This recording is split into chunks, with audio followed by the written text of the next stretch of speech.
m'appelle David, donc j'ai 18 ans. J'effectue ma formation au sein du lycée Saint-Nicolas à Igny, en aménagement paysager. J'habite à Palaiseau, donc tout près de mon lycée. Donc je viens tous les matins en vélo. Ça me permet de me mettre en forme dès le matin pour les journées de cours.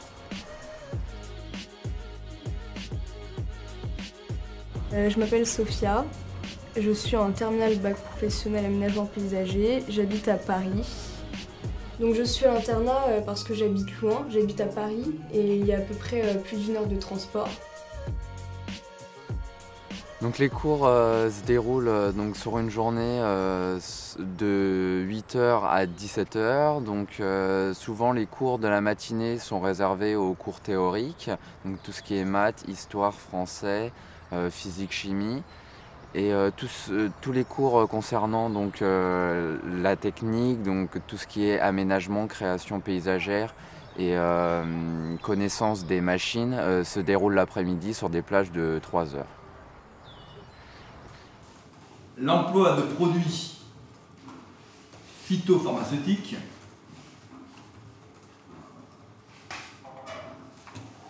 est interdit. De toute façon, les programmes ont été modifiés. C'est-à-dire qu'avant, ils apprenaient à faire comment utiliser les produits phytosanitaires, par exemple.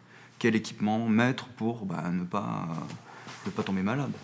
Maintenant, c'est comment on fait pour ne pas utiliser les produits phyto. Donc ça amène à modifier le regard sur la composition de l'espace, mais aussi sur les pratiques. Le métier, la nature même du métier change. Donc, oui, quand je dis de certains espaces publics d'après la loi dite Labbé, j'ai bien dit certains. On peut exclure, ça vous pouvez le noter, entre parenthèses, on exclut les cimetières. Un jardinier en espace vert, c'est essentiellement en milieu urbain le travail.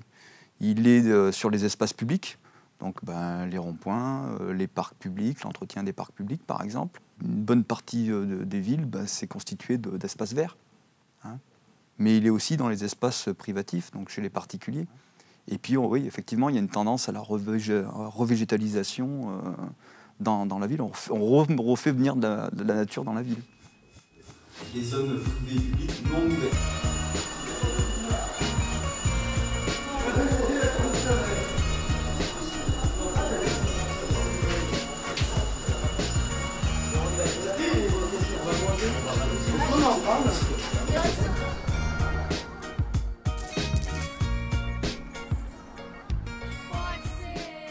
Donc je me suis réorienté après une filière S qui ne m'intéressait pas. Après moi, ce qui m'intéresse beaucoup en cette année, c'est la pratique. J'aime beaucoup être dehors. J'aime beaucoup aussi l'aspect physique de cette formation. On crée donc des murets par exemple, des dallages, où on plante, on peut faire du pavage. Et donc à la fin de cette création, donc on a un mini jardin qui rend souvent très joli.